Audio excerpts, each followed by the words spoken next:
Hello, everyone. Welcome to the Dark Match for TNA Impact October 19th, 2012. I'm DigiFox, and I'm the Fox with the Socks. I am Jim the Rabbit Cow, your lucky janitor, I guess. God, I need some coffee. I like shoes. That was Ali, and I'm Mega Fire Free, the Matt Striker of Dark Match, with What is Iron Sheik tweeting now?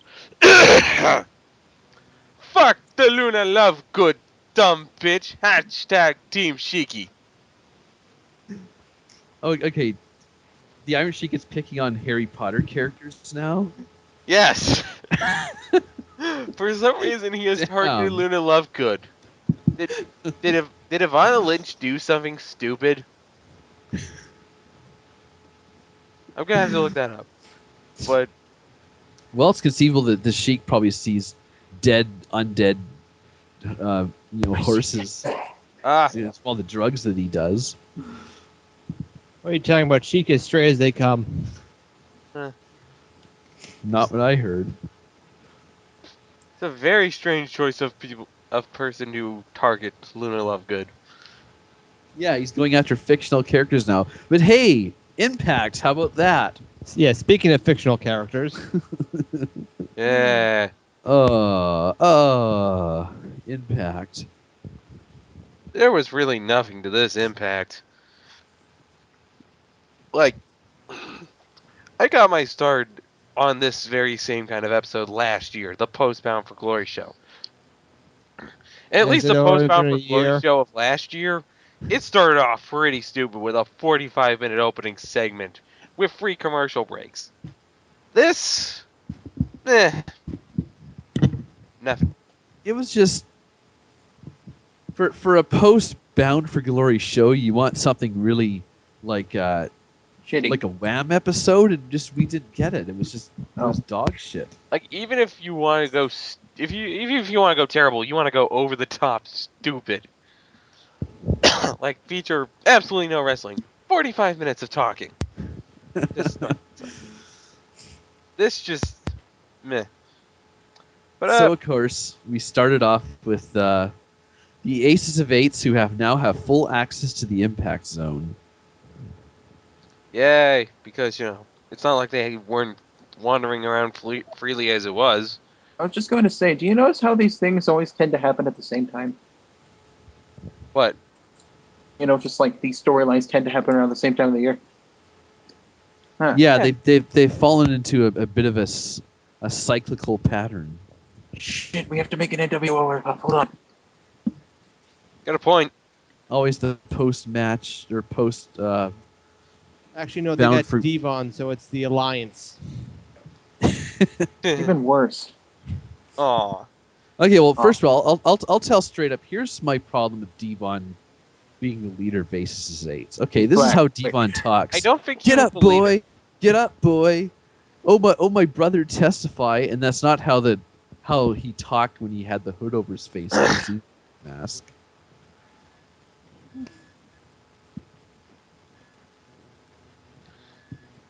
But apparently, I don't remember much about Devon's promo, other than the "you sold out" chants, which don't really make sense.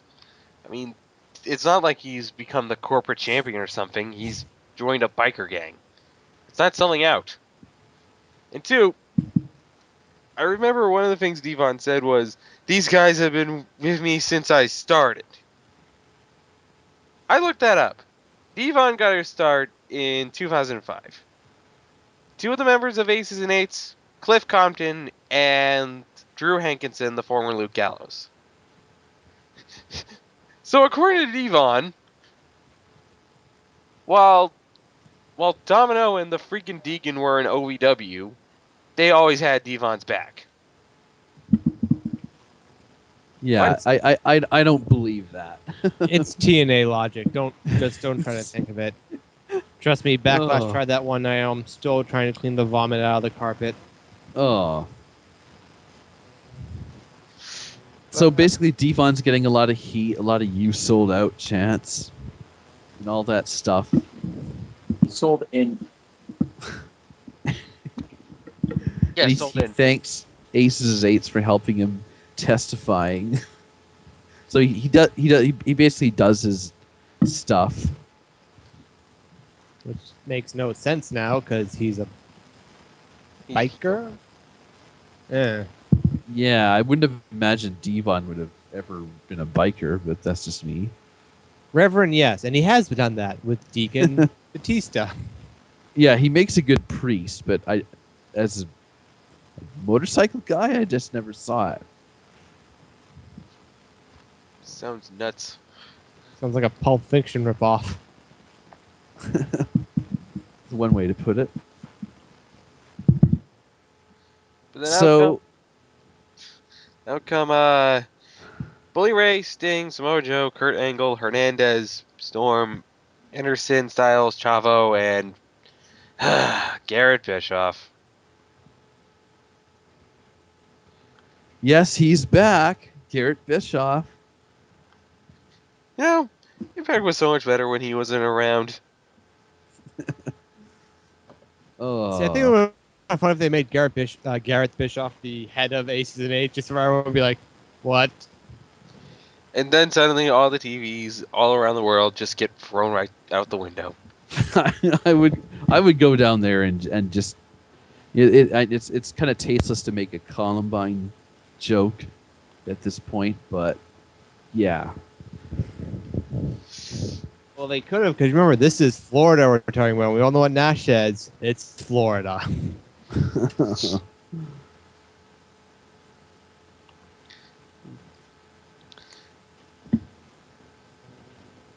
But I'm just trying to remember what happens next, because how completely uneventful this episode was. Okay, well my results say Sting comes out, so Yeah. admittedly I missed the first 10 minutes of this show, so I watched the rest of it. I swear to God, it's just this first 10 minutes. I'm like, kind of going off the results. Yeah.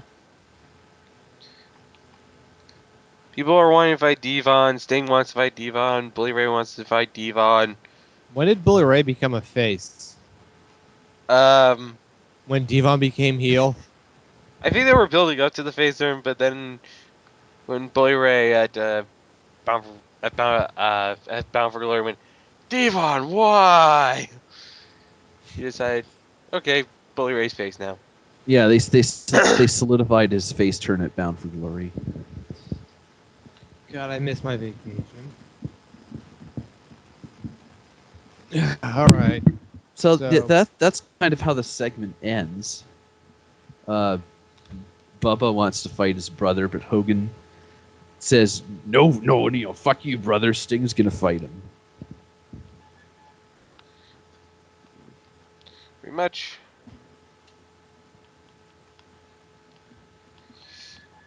We get a video package at Bound for Glory of a recap of Bound for Glory.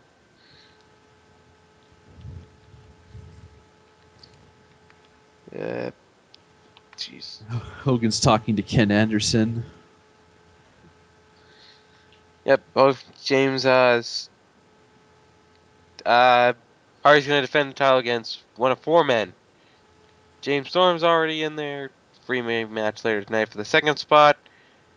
And he wants Anderson to have the third spot because they finally remembered, hey, Anderson's been number one contender twice so far, and he's never had his title matches. Because that's the way I put it. So yeah, again, more talking, more Hogan bullshit, and then we have our first match of the evening: Samoa Joe versus Robbie E. for the TV title. A match after Bound for Glory? That doesn't seem right. Well, I know. I thought they were just gonna have one long talking segment the whole evening. It's gonna be like it's a bit early for matches. But yes, it's Samoa Joe versus Robbie E for the TV title. And, well, let's just say Samoa Joe kills Robbie E dead. Coquina clutch. Just Robbie E's wearing another ridiculous shirt. Those ugly, ugly sweaters. Hey, those are beautiful sweaters, man. Those were knitted by Dixie. I swear. She did it with. Nah, never mind. Let's just move on. So yeah, so Joe ends up choking Robbie out. Robbie T guys tries to go after Samoa Joe, but Joe's like, "Fuck you! You get choked out too." And a lot of people are talking about his Mo cut, and I of course saw it for the first time at Bound for Glory, and I'm just like, oh my god, it looks fucking stupid. Oh, that mohawk. Oh, it's like kids are wearing adult hairstyles, and adults are wearing kids' hairstyles. Mm. Once again, TNA logic. Yeah, This is apparently what's helping Black get Joe over is that freaking haircut. Okay, But so Tara, she's being bench pressed by her Hollywood boyfriend, whatever the fuck his name is. Jesse got hers from Big Brothers, from Big Brother, Yeah. and no one fucking cares. I'm just like, who the fuck is this? Next, you're gonna get one of the guys from Survivor that no one ever knows. And then Joe Rogan from Fear Factor. Mm. Scraping So the fortunately, scraping the bottom of the celebrity Survivor, whatever. Yeah, Johnny Fairplay in the early years of TNA. But now we move on to Tara versus ODB. Before ODB actually enters, we get her arguing with Eric Young over the phone again. she's talking to Eric Young on the phone. Blah blah blah blah. Wondering who the fuck you know what he would be a is. fun thing to see for this whole Eric Young's not there angle? Is if they finally needed to defend the Knockout Tag titles and there's like, well, Eric might not be here, but I have an old friend of mine from a long time ago that I like to defend the Knockout titles with, and then they bring out Genghis. Nice. That'd It's be like some, great. just like ODB says, I knew this guy at USWA that I used to date that would make for a good angle.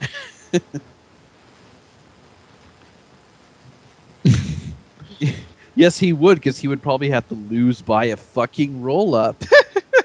Oh God. Now I'm just waiting for them to defend their Knockouts title on the boat Eric Young is always on. People are fishing in the background, whatever, and Eric Young's on it. It's like,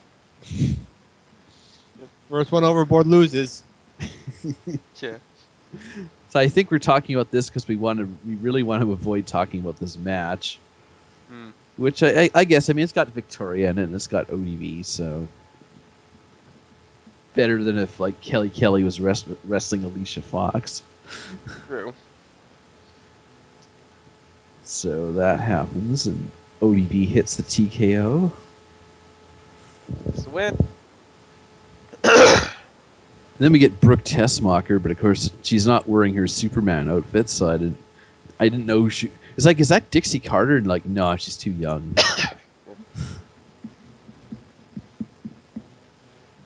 Well, more backstage. They might as well just fucking kiss at this point. AJ Styles and Kurt Angle. No, And, to be fair, no, AJ wouldn't do that. He wouldn't betray Christopher Daniels like that. Yeah. Even though he's currently going out with Taz. Or not Taz, Kaz. Fuck. Yes. Jesus Christ. There's a mental image for everyone. Oh, War Machine, where are you? Yeah, right. Yes, right in the here's the fucking man. yam bags. Oh. Oh God. So yeah, I fucking digress. Hmm. So more stuff with the Aces of Eights. Of course, now they're allowed the carte blanche to the whole Impact Zone. So they go to the Immortal parking lot where the parking lot Immortal used to hang out with last year. Yeah, Long that's Station whatever. Eights now. That's And let's whatever not forget parking the lot that's outside the Impact Zone. And the same parking lot that ninjas kidnapped Samoa Joe in. This is truly a historic parking lot, gentlemen. Yeah, it has a lot of rich cinematic history behind it. Get another video package with Chavo and Hernandez winning the tag titles. Oh boy. Christopher Daniels says when the rematch happens, they're gonna kick their asses, gonna kick the dog shit out of them because they're the only world tag team champions of the world. And then speaking of such, we get the new tag champs Chavo and Hernandez defending against Kid Cash and fucking Gunner, or as I like to call him, Kid Cash's pal. Yes. Oh my! I'm sorry, but I can't think of anyone teaming up with Gunner. Like, I'm sorry. Like Kid Cash, good wrestler, good heel, good character and stuff, but just Kid Cash deserves better than Gunner. You could have Road Warrior Animal teaming up with Gunner, and it would still suck. Heck, I have to say, I hate to say this, but you could have vintage 1980s Hogan team up with Gunner, and it still suck. Just by the pure virtue that it's Gunner. Like, I'm He'll just suck picture the like talent out of anything. I'm picturing like vintage days, like glory days of Hulkamania. Dun, dun, Hogan comes out, and Gunner, and just crickets hit. Hogan when he could still pull off an enziguri. Gunner. Yeah, like Hogan, like ripping, like everyone's cheering, and his partner Gunner. And everyone stops and just hear one guy, "Yay!" And then they all beat him up. Oh man. So that's this match. It's It has Gunner in it. What do you want? and Hernandez doesn't even go over the top rope, and that's really the only thing the guy's got going for him. Sure isn't Chavo. And every time Chavo comes out with his little poncho, whatever, I think he's trying to dress up as a vulture for Halloween. Jesus. That's what I see. That's what's in my head. I'm like, I oh, he's miss the trying hobby horse you used to come out with. Bring back that Chavo. that was pretty epic. Or at least bring back your golf cart. No? Oh, Oh.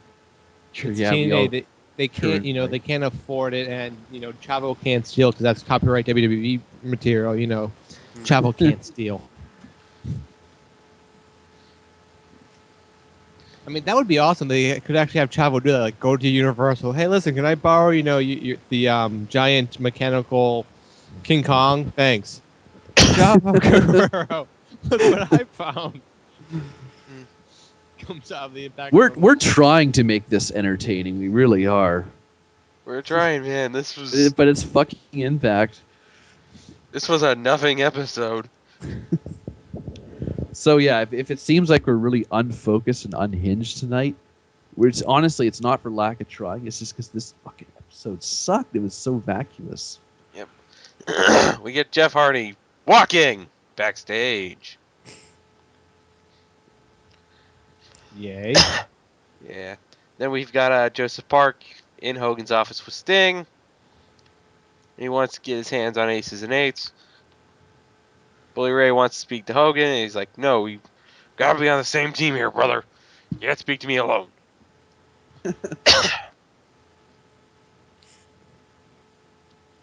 Then they talk. And talk, and how they want to fight Devon, how he wants to fight Devon, how everyone wants to fight Devon.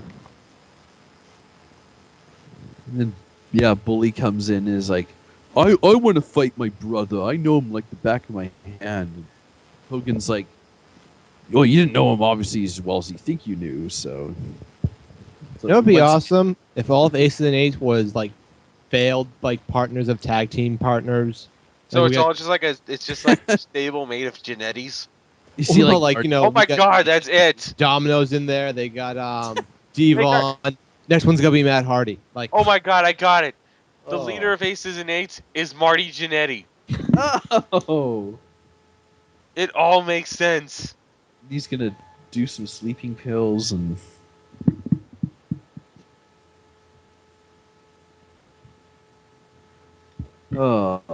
So that happens, and then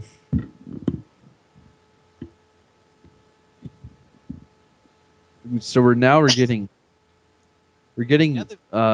video. Jeff Hardy out for his ring celebration in celebration of winning the title at Bound for Glory.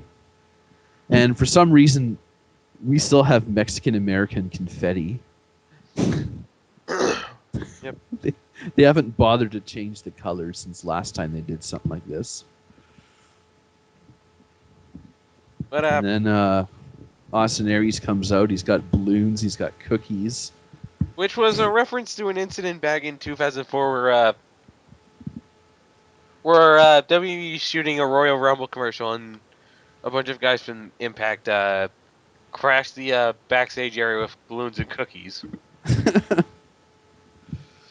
References. Very few people know them. Hell, I didn't even know that. I didn't care about it. I didn't care to know about it. So yeah, Aries is like, he's trying to be a troll, and he comes out with a big plate of cookies, and he's like, "You mad, bro?" There was a "We Want Cookies" chant. Yeah. Yeah. So, Harry's just he's not being a good troll. He's got to not be gone for half a year, then just enter, do his music, come down, then leave. Jericho taught us how to properly troll people. So yeah, Jeff Hardy slaps the cookies out of his hands, and he's like, What a heel. Because I refuse to believe that a face would ever say no to cookies. Megafire, listen. We know the Hardys well, okay? Cookies aren't nutritious. He needs grapes. Those cookies Faces are do just not say no chocolate to and cookies. sugar. Those are full of sugar. He could be a diabetic. We don't know what stuff is in Jeff Hardy's system. Well, actually, we do know what's in Jeff Hardy's system. Meth, paint. So much face paint in there. Oh. There is no more real face. It's all face paint. Here's a question, though, because I've seen pictures of CM Punk going to the airport with the title. Does Jeff Hardy go to the airport with the face paint on? Yeah, with his eyes closed. Jesus.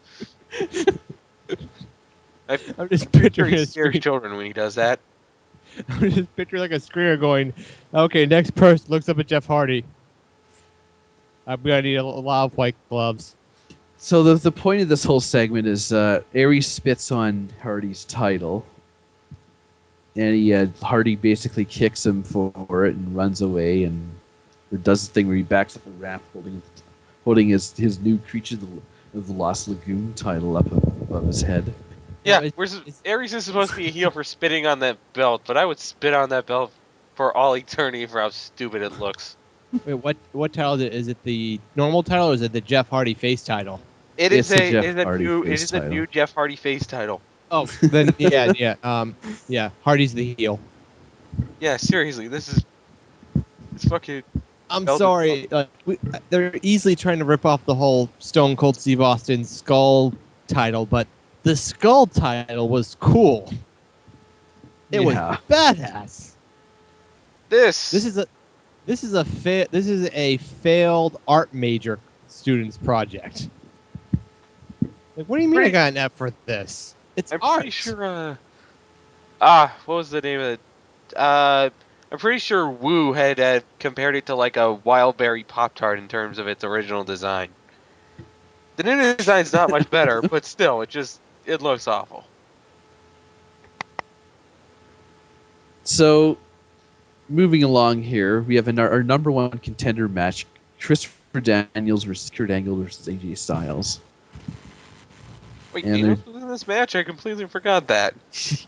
Yeah, apparently he was. So they go on with the match, and it was a pretty decent match with all these guys in it. So it was probably their only match that sort of ran through one commercial break. Yeah, and you got some really good workers in the ring. You got Angle, who even worn down as he is, can still freaking go. You got the younger guys, Daniels and Styles. So, all in all, a good match. Yeah, I have a weird feeling that Angle is going to be the future serious version of Ric Flair. He's got to be in his 80s, barely can stand, and he's still got to try and go in the ring and fight someone. It's no, Kurt, no. I get the feeling he might have one good match in his 80s, and that'll be it. They can make the Olympics. Emo. Or he's just gonna hop himself up on so much pills that Poo. Give me up. Put those pills in my milk right now. But Kurt, it shouldn't put the pills in my milk. I need to get my neck working. Your doctor said you can't have milk now. You're now lactose intolerant. Give Fuck me the that. milk. I am an American. Give me my milk. What so the fuck? Kurt Angle wins the match, becomes #1 contender. Yeah, pretty much, and again. Really far And away guy. Okay. AJ's kind of upset that he kind of stole his thunder a little bit. And Angle tries to shake his hand, and AJ just blows him off, and he's like, "Forget it." Oh God, they're not gonna turn AJ heel again, are they? I think that's what they're trying to do, and honestly, When has that ever worked? See, if I would make AJ heel, I'd make him taunt Angle by acting like stupid Angle, goofy Angle, like have him come out wearing a small cowboy hat, like, and just smiling at Angle like, "Hi, I remember this. yeah. You want to play the guitar?" Now we have unintentionally funny Angle. Oh, guess the drugs that Angle's on now. Or Yes, dress up like the a werewolf, drug. like he was in that movie, Twilight. Oh man. Yeah. Oh, good. Now we have a Joey Ryan and Matt Morgan segment, and now they're talking with Hulk Hogan. Hogan's like, "Oh, I'm gonna turn 87% to 97%." Uh-huh. So Hogan's actually cool with them, but I think he's just playing poker face. And then Yeah, 97% of 100 is still 97 of the craft. And plus the fact, you can't really call it a poker face when the only thing he's doing is wearing sunglasses. I mean, if he was got to play real poker, they're going to ask him to remove that. And his He's removed bandana, and we do not want that. Yeah, and then Morgan gets up in Hogan's face and basically, says, I fart in your general direction. And then Hogan kind of grins and then walks away. End of segment. Hogan needs his pills, doesn't he? Yeah. He's like, "Oh, I gotta go, like, get my little erection thing and do stuff with it." Where's the car battery, brother? Ew. Oh. Yeah. I digress from that shit. Yes, we look back at the induction of Sting into the TNA Hall of Fame. By God, how sad does this look? I thought they already did this at Slammiversary. No, apparently that was the unofficial induction. This is the real official induction where everyone's in casual. And it looks These like are they're the in great some sort of legends we diner. have in TNA. Sting. That is all. And apparently they did remember that Kurt Angle did like a show at TNA once. Well, if they're gonna rip off the Hall of Fame, why aren't they inducting like 7 or 8 dudes? Because Like they would the- have to get all the people that had talent on TNA back in the old days that are considered legends no longer work with them. Shark Boy's no longer there. Well, I mean, you could have Yeah. at least inducted Candido. The only legend they can probably get from the classic TNA would probably be Kid Cash, Jeff Jarrett. That's it. And by the Maybe way, much like Sting, they're all currently working at this time. Yeah. Like, maybe they could get Kevin Shamrock, but I don't know. I think he might be too good for this shit. So And that's the other issue. Half the people are too good for this shit. I think the only one they could get is Candido, and he wouldn't be able to say no. Like I got anyway.